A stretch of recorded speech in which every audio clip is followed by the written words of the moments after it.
चलिए 10 मिनट के रेट में स्वागत करता हूँ। और आज सेकंड चैप्टर फ्यूल्स का एक अगला पार्ट लेकर मैं हाजिर हुआ हूँ, जो कि आज का सेशन बहुत ही छोटा और बहुत ही शानदार होने वाला है। तो फटाफट से इस वीडियो को लाइक कर दें, ज़्यादा से ज़्यादा शेयर कर दें। जो मेरे चैनल पर नए विजिटर हैं वो मेरे चैनल को सब्सक्राइब कर दें, बेल आइकन ऑन कर दें ताकि उनको नोटिफिकेशन मिलती रहे। चलिए शुरू करते हैं आज का टॉपिक। चलिए, तो हम डिस्कस कर चुके हैं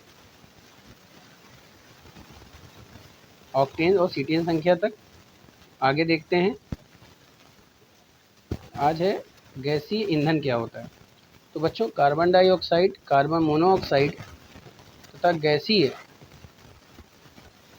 और समझ में आ रही है, हम बात कर रहे हैं गैसीय ईंधन की। तो carbon monoxide, carbon dioxide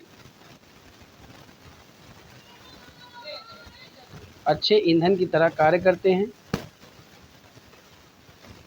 carbon dioxide, carbon monoxide, hydrogen, oxygen तथा गैसीय हाइड्रोकार्बन अच्छे ईंधन की तरह कार्य करते हैं। फिर भी कुछ गैसीय ईंधनों को क्या करते हैं, कृत्रिम तरीके से बनाना पड़ता है।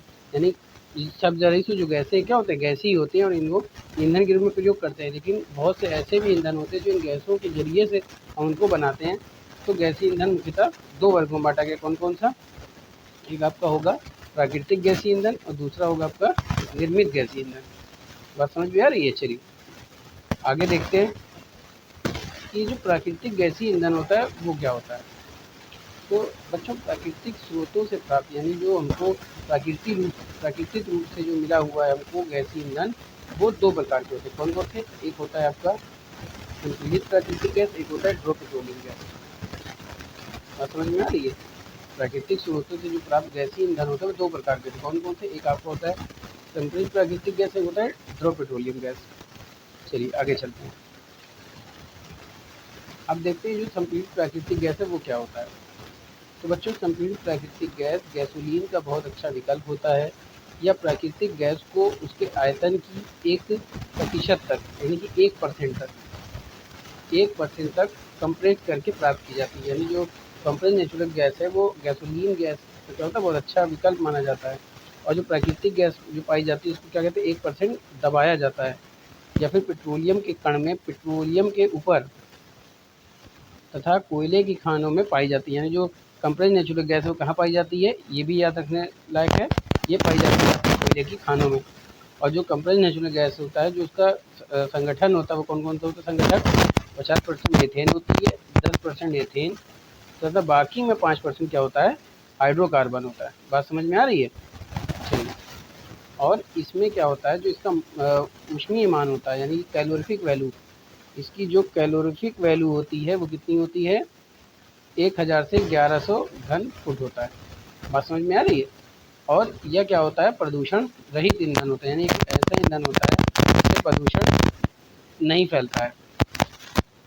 और इसे घरेलू ईंधन उद्योगों तथा वाहनों में ईंधन के रूप में प्रयोग किया जाता है। जो आपकी गाड़ियों में जो यूज़ किया जाता है गैस, वो यही होता है कंप्रेस्ड नेचुरल गैस। समझ रहे हैं? और ये इन दोनों की अपेक्षा क्या होता है, ये अन्य जो गैसें होती हैं उन दोनों की अपेक्षा क्या होता है, अधिक सुरक्षित होते हैं। बात समझ में आ रही है? तो इसमें आपको ये याद रखने बातें हैं कि जो संपीड़ित या प्राकृतिक गैस है, यानी जिसको हम कहते हैं सीएनजी, ठीक है, सीएनजी का फुल फॉर्म क्या होता है, कंप्रेस्ड नेचुरल गैस होता है। इसका संगठन कितना होता है, तो 5% मीथेन होती है, 10% एथेन तथा बाकी में क्या होता है, 5% हाइड्रोकार्बन होती है। ठीक है। और अगली बातें याद रखनी है कि इसका जो ऊष्मीय मान होता है वो कितना होता है, 1000 से 1100 घन फुट। समझ रहे हैं? चलिए आगे चलते हैं।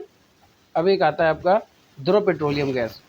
तो जो द्रव पेट्रोलियम गैस होता है ये क्या होता है, तो पृथ्वी के अंदर पेट्रोलियम गैस क्या होता है, बहुत सारी पेट्रोलियम गैसें हैं। इसमें वैसे तो कई प्रकार के हाइड्रोकार्बन होते हैं, लेकिन अगर मीथेन, ईथेन, ब्यूटेन की बात करें तो पेट्रोलियम गैस का जो मुख्य संगठन होता है वो क्या क्या होता है, आपका मीथेन होता है, एथेन होता है और ब्यूटेन होता है। इसका जो मुख्य अवयव होता है वो क्या होता है, 1% होता है, तथा यह हाइड्रोकार्बन का ज्वलनशील मिश्रण होता है। बात समझ में आ रही है? जो ध्रुव पेट्रोलियम गैस होता है वो उसमें क्या होता है आपका, ये प्रोपेन होता है। समझ रहे हैं? यहाँ पे प्रोटीन लिख गया है, ये होगा आपका प्रोपेन। ठीक, 1% तथा यह एक हाइड्रोकार्बन का ज्वलनशील मिश्रण होता है। प्राकृतिक गैस से प्रोपेन तथा ब्यूटेन को अलग करके उच्च दाब पर द्रवभूत करके सिलेंडरों में भरा जाता है। बात समझ में आ रही है? यानी जो प्रोपेन होता है तथा ब्यूटेन को क्या करते हैं, पहले अलग अलग कर लेते हैं, फिर उनको क्या करते हैं, हाई प्रेशर के साथ द्रव करके लिक्विड सिलेंडर में भर दिया जाता है, और दाब कम करने पर ये जो द्रव ईंधन होते हैं ये फिर से किस में बदल जाते हैं, गैसीय अवस्था में बदल जाते हैं। इसके बाद बहुत प्रभावित ईंधन के रूप में इसको क्या किया जाता है, प्रयोग किया जाता है। कहने का मतलब ये है कि जो गैसीय द्रव पेट्रोलियम गैस होती है, ये पहले द्रव ही, इसको क्या कहते हैं, सिलेंडर में द्रव के रूप में भरते हैं, और ये जाने के बाद जब इसका प्रेशर कम हो जाता है तो ये फिर से गैस अवस्था में बदल जाता है, और इसका प्रयोग बहुत अधिक व्यापक होता है, जिससे कि इसका जो कैलोरी मान होता है वो कितना होता है आपका 27,800 किलो कैलोरी प्रति मीटर घन होता है। बात समझ में आ रही है? चलिए, इसका प्रयोग जो होता है वो बच्चों घरेलू ईंधन तथा मोटर ईंधनों के रूप में किया जाता है। समझ रहे हैं? इसका जो आपका ये कह लीजिए, जो आप गैस इस्तेमाल करते हो खाना पकाने में, वो कौन सी होती है, ध्रुव पेट्रोलियम गैस ही होती है। चलिए, अब आगे देखते हैं कि प्रोड्यूसर गैस क्या होती है बच्चों। ये बहुत ही इंपॉर्टेंट टॉपिक है, ये क्या है आपके एग्ज़ाम टॉप ऑफ व्यू से बहुत इंपॉर्टेंट है। चलिए देखते हैं। तो ये जो प्रोड्यूसर गैस होती है, इसका जो संगठन क्या क्या होता है, नाइट्रोजन, कार्बन मोनोऑक्साइड, समझ रहे हैं, और क्या होता है इसमें, हाइड्रोजन होती है, और इसमें क्या होता है, कार्बन डाइऑक्साइड भी होती है, कार्बन मोनोऑक्साइड भी होती है, और नाइट्रोजन भी। लेकिन इसमें जो अधिक परसेंटेज होता है वो बच्चों किसका किसका होता है, कार्बन मोनोऑक्साइड का होता है और नाइट्रोजन का होता है। समझ रहे हैं? चलिए, अब देखते हैं जो प्रोड्यूसर गैस होती है उसका निर्माण की जो विधि होती है वो कैसे होती है। तो रक्त तप्त, ये होगा तप्त, रक्त तप्त। रक्त तप्त का मतलब होता है जो कोयला होता है उसको हम क्या करते हैं, बहुत ज़्यादा गर्म कर लेते हैं, जब वो लाल हो जाता है तो उसे कहते हैं रक्त तप्त। कोक पर 11,000 सेंटीग्रेड, 11,000 सेंटीग्रेड यानी 11,000 सेल्सियस पर, समझ रहे हैं, 11,000 सेल्सियस पर भाप और वायु का मिश्रण, ये बच्चों गलत लिख जाता है, इसके लिए मैं माफ़ी चाहता हूँ, लेकिन ये क्या होता है आपका, भाप होगा ये, ठीक है। यानी सेंटीग्रेड पर दाब और वायु का मिश्रण या भाप और वायु का मिश्रण प्रवाहित करने पर कार्बन डाइऑक्साइड बनती है, जो कि बाद में क्या बन जाती है, कार्बन डाइऑक्साइड में बदल जाती है। यानी जो लाल तप्त होता है बच्चों, यानी जो गर्म कोयला होता है उसको 1100 डिग्री सेंटीग्रेड पर क्या करते हैं, हम गर्म करते हैं। बात समझ में आ रही है? उनको हम क्या करते हैं, 1100 सेंटीग्रेड पर गर्म करते हैं। क्या कहते हैं, 1100 सेंटीग्रेड पर गर्म करते हैं, समझ रहे हैं। और ये भाप और वायु का मिश्रण होता है, और इसके बाद ये क्या बन जाती है, कार्बन मोनोऑक्साइड में परिवर्तित हो जाता है। और यह प्रक्रम एक बड़ी भट्टी में किया जाता है, जिसमें दो अलग अलग क्षेत्र होते हैं। कौन कौन से? एक होता है आपका ऑक्सीकरण क्षेत्र, एक ऑक्सीकरण क्षेत्र, और एक होता है आपका अपचयन क्षेत्र। आइए देखते हैं ऑक्सीकरण क्षेत्र में क्या होता है। तो बच्चों जो ऑक्सीकरण क्षेत्र होता है इसमें क्या होता है कि जब कार्बन और ऑक्सीजन दोनों क्या करते हैं, दोनों एक दूसरे के संपर्क में आते हैं तो क्या बनता है, कार्बन डाइऑक्साइड बनता है। और जब कार्बन डाइऑक्साइड गैस बनती है तो बच्चों इसमें बहुत ज़्यादा टेम्परेचर क्या होता है, बढ़ जाता है, और हमको कितनी ऊर्जा मिलती है, 97 किलो कैलोरी ऊर्जा हमको मिलती है इसमें से। समझ रहे हैं? चलिए, उसके बाद देखते हैं कि जब इसी में अगला प्रोसेस होता है, जब कार्बन क्या होता है, आधे ऑक्सीजन के साथ जुड़ता है तो क्या बनता है आपका, कार्बन मोनोऑक्साइड बनता है। और तब कितनी ऊर्जा मिलती है हमको, 29.5 किलो कैलोरी हमको ऊर्जा मिलती है। तो यानी कि ऑक्सीकरण क्षेत्र में क्या होता है, हमारा टेम्परेचर बढ़ता है और हमको मैक्सिमम क्या होती है, एनर्जी मिलती है। लेकिन जब हमारा अपचयन क्षेत्र आता है तो क्या होता है कि इसमें हमारा टेम्परेचर क्या होता है, धीरे धीरे घटने लगता है। और जब टेम्परेचर धीरे धीरे घटने लगता है बच्चों, तो हमारा क्या होता है, उसमें ऊर्जा का लॉस होने लगता है, ठीक है। तो देखिए कार्बन डाई जो ऑक्साइड था वो फिर से किस में बदल गया, कार्बन मोनोऑक्साइड में बदल गया। और जो कार्बन होता है जब वो जल के साथ क्रिया करता है तो कौन सा बनता है, कार्बन मोनोऑक्साइड। और बच्चों कौन सा बनेगा, नाइट्रोजन गैस मुक्त होगी और हमको -29 किलो कैलोरी ऊर्जा प्राप्त होगी। लेकिन जब यही कार्बन आपके जल के 2 अणुओं से क्रिया करता है तो आपका कार्बन डाइऑक्साइड बनता है, 2 हाइड्रोजन के अणु बनते हैं। तब हमें एनर्जी कितनी मिलेगी, -19 किलो, यानी हमारा टेम्परेचर धीरे धीरे क्या हो जाएगा बच्चों, ये पहुंच जाएगा आपका 1000 डिग्री सेल्सियस तक। और जैसे ही 1000 डिग्री सेल्सियस तक पहुंचेगा तो आपकी एनर्जी क्या होगी, जाएगी। और कम होने के बाद हम उसको क्या करते हैं, प्रोड्यूसर गैस को अलग कर लेते हैं और उससे हमको प्रोड्यूसर गैस मिल जाती है। देखिए इसमें जो उत्पन्न ऊष्मा को हम क्या करते हैं, तुरंत उपयोग में लाना पड़ता है या ऊष्मा रक्षण सिद्धांत काम में लाया जाता है। इसका धीरे धीरे कोयला क्या होता है, बाहर निकाल लेते हैं और जो गर्म गैसें होती हैं उससे जो कोयला होता है वो क्या होता है, गर्म होता रहता है। इसके बाद स्पेशल पदार्थ गैसों के मिश्रण के साथ इसको क्या करते हैं, बाहर निकालते रहते हैं और प्रोड्यूसर गैस को धीरे धीरे हम बाहर निकाल लेते हैं। ये देखिए बच्चों, ये आपका डायग्राम है, देखिए समझने की कोशिश करिएगा। इसमें क्या है, ये लाल तब तो कोक है। अब इसमें से क्या करते हैं, इसमें से एयर निकलेगी आपकी, इसमें फिक्स्ड एस, इसमें जो राख बचेगी वो निकलेगा, ठीक है। इधर से क्या है, प्रोड्यूसर गैस निकलेगी, यहाँ से आपका प्रोड्यूसर गैस निकलेगी, यहाँ से आपका एयर आया और यहाँ से हमने क्या किया, यहाँ से हमने इसमें क्या किया, कोक दिया यानी कोयला दिया, समझ रहे हैं। अब इसको कोयले को क्या धीरे धीरे भट्टियों में क्या करते हैं, गर्म करते हैं। जैसे ही एयर और गैस का मिश्रण बनेगा, बात समझ रहे हैं, भाप भाप और एयर, इसमें स्टीम बनेगी ना जलाने पर, तो वो भाप और ये एयर जब वो मिलते हैं तो क्या बनता है आपका, कार्बन डाइऑक्साइड। कितना बनेगा आपका, CO2 बनता है। बात समझ में आ रही है। तो कार्बन डाइऑक्साइड बनती है जो बाद में किस में परिवर्तित हो जाएगी, कार्बन मोनोऑक्साइड में। चलिए अब इसका उपयोग देख लेते हैं।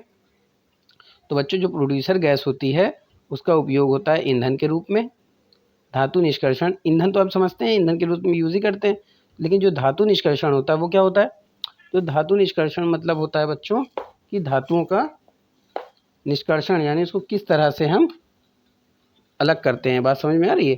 निष्कर्षण मतलब होता है अलग करना, यानी धातुओं को निष्कर्षित करना, समझ रहे हैं।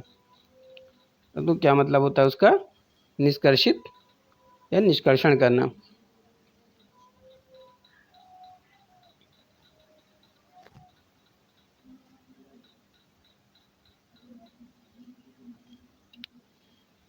तो बच्चों समझ में आ रही है बात आपको, समझ में आ रही तो बहुत अच्छी बात है।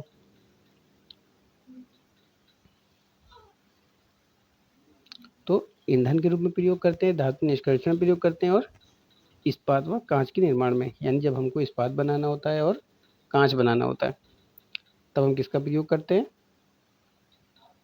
तब हम प्रयोग करते हैं आपके प्रोड्यूसर गैस का।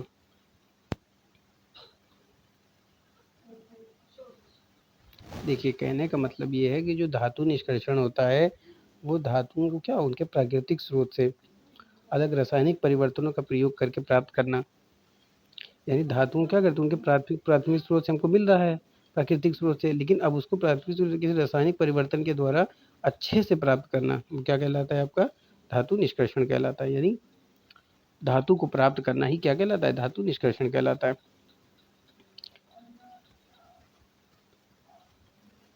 ठीक है, आज हमने क्या क्या डिस्कस किया, चलिए एक बार फिर से देख लेते हैं। हमने डिस्कस किया बच्चों गैसीय ईंधन क्या होता है। तो गैसीय ईंधन ऐसे ईंधन होते हैं जो गैसीय अवस्था में यूज़ किए जाते हैं। 2 प्रकार के होते हैं, कौन कौन से, एक होता है प्राकृतिक गैसीय ईंधन, एक होता है निर्मित गैसीय ईंधन। जो प्राकृतिक गैसीय ईंधन होता है वो 2 टाइप के होते हैं, एक होता है आपका कंप्रेस्ड, एक होता है आपका द्रव पेट्रोलियम। और कंप्रेस्ड जो होती है, ठीक है,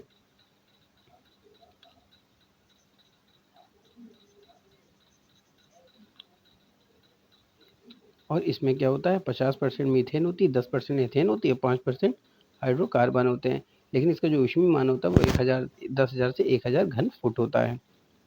द्रव पेट्रोलियम की बात करते हैं हमने, द्रव पेट्रोलियम भी देखा हमने। तो द्रव पेट्रोलियम में क्या होता है, मीथेन होती है, एथेन और ब्यूटेन होती है, लेकिन इसमें क्या होता है प्रोपेन और ब्यूटेन को अलग करने के बाद जब हम सिलेंडर में भरते हैं तो ये दाब कम दाब पर इसको भरा जाता है, उच्च दाब पर भरते हैं। लेकिन जब इसका दाब धीरे-धीरे कम हो जाता है तो ईंधन क्या होता है, गैसीय अवस्था में बदल जाता है। बात समझ में आ रही है?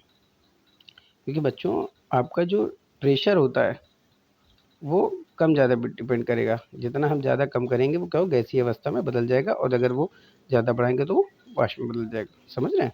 चलिए, उसके बाद हमने देखा कि प्रोड्यूसर गैस क्या होता है।